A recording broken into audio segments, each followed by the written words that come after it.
చెల్లింతుము, స్తుతి స్తోత్రం చెల్లింతుము. హల్లెలూయా. ప్రియులారా గమనించండి, దేవుని వెతికితే వచ్చిన ఆశీర్వాదాలు ఏంటనంటే, ఒకటి మనం ధన్యులుగా ఉంటాం, రెండు సంతోషం గలవారుగా ఉంటాం. దేవుడు భయంకరమైన 3 విషయాలు నా జీవితంలో దేవుడు మేలు చేశాడు. ఒకటి, షుగరు 400 పైన ఉండేదండి ఒక 5 సంవత్సరాల క్రితం, 6 సంవత్సరాల క్రితం. మరి నేను చెప్పాను, చాలాసార్లు చెప్పాను, ఎలా తగ్గిందో తగ్గిపోయింది.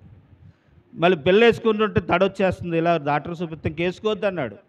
అప్పుడప్పుడు చూపించుకొని 200 వస్తున్నా నా దగ్గరికి రండి అన్నాడు. ప్రియులరా, షుగర్ అసలు తగ్గదు, వచ్చిందంటే తగ్గదు. కానీ నేను ఆయన వేడుకున్నాను, ఆయన వెతికాను.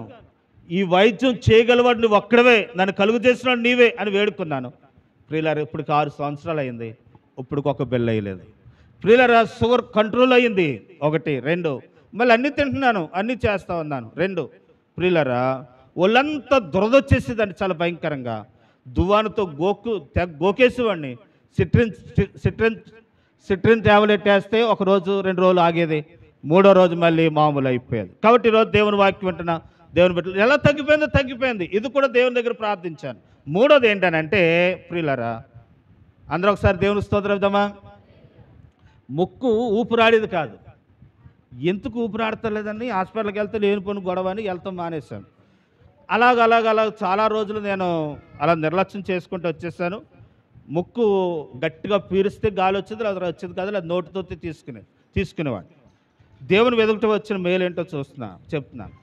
ఇలా ఉంటుండగా ఏమైందనంటే, ఆ ఊపిరి అందక గట్టిగా సీత్తా ఉందని ఒక 3 నెలలు అయిపోయిన తర్వాత, 4 నెలలు అయిపోయిన తర్వాత సీత్తా ఉంటుంటే లోపల ఇంత గడ్డలాగా బయటకు వచ్చి పడిపోయింది. ప్రియులారా, నాకు అప్పుడు అర్థం అవ్వలేదు. కానీ నేను అడిగాను చాలామందిని, ఏంటి ఇలాగ అయిందనంటే, ఆ తర్వాత డేవిడ్ రాజు గారికి ఆపరేషన్ అయ్యిందట. ఏంటనంటే, ముక్కులో కంతులు వేసినాయి అంట. ఆ కంతులు ఆపరేషన్ చేశారు ఆయనకి. అప్పుడు అర్థమైంది ఏంటనంటే, నాకు కూడా ఏమేసింది, కంతి వేసిందన్నమాట. ఆ కంతికి ఆపరేషన్ చేయాలి, కానీ ఆయన వేడుకున్నట్టు వల్ల దేవుడు దాని ఊడు పడేలాగా దేవుడు కార్యాన్ని చేశాడు. నిజం, వాస్తవం. ప్రియులారా, ఈరోజు దేవుడి వాక్యాన్ని బట్టి చెప్తా ఉన్నాను. ఏంటనంటే, మనం ఆయన సన్నిధానంలో ఉన్న మనము ప్రభువును స్తుతించినప్పుడు, ఆయన నామాన్ని గణపరిచినప్పుడు, దేవుని నామాన్ని వెతికినప్పుడు మనుషులకు అసాధ్యమనేవి దేవుడు అద్భుత కార్యాలు దేవుడు చేస్తాడనే విషయాన్ని మీకు తెలియపరుస్తూ ఉన్నాను. ఆయన వెతికితే వచ్చిన ఆస్వాదం ఏంటనంటే, మనల్ని దండులుగా చేస్తాడట. ఒకటి. రెండు, మనల్ని సంతోషం గలవారుగా చేస్తాడట. చూడండి, మరొక మాట చదువుతాం. కీర్తన 69వ కీర్తనలో మనం చదివితే, ప్రియులారా, 69వ కీర్తన 6వ వచనం చదువుదాం.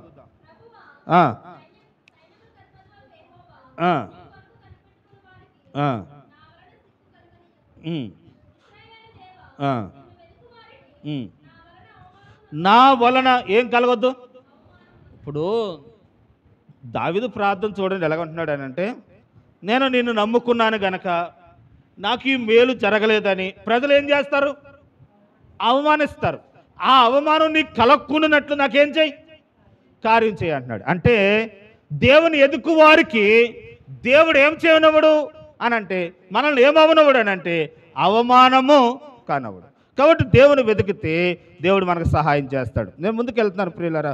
ఇదే కీర్తనలో చూడండి, 22వ అధ్యాయం 26వ వచనం చదువుదాం. 22:6, దేవుని వెతికితే వచ్చిన మేలేంటో. దీనులు భోజనం చేసి తృప్తి పొందుదురు, యెహోవాను వెతుకువారు ఆయనను ఏం చేస్తారట,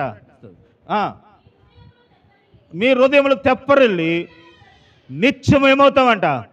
దేవుణ్ణి ఎదిగితే, దేవుని మీద ఆధారపడితే దేవుడు సహాయం చేస్తాడని ఆయన వెతికి ఆయన పాదాలు పట్టుకుంటే దేవుడిచ్చిన ఆశీర్వాదం ఏంటనంటే, ఆయన మనల్ని బతికినిస్తాడట, మనకు సహాయం చేస్తాడట, మనకు జీవమునిస్తాడట. ప్రియులారా, ఆయన వెతికినప్పుడు దేవుడు మనకు సహాయాన్ని చేస్తాడు. రండి, నేను ముందుకు వెళ్తున్నాను, ముగిస్తానండి.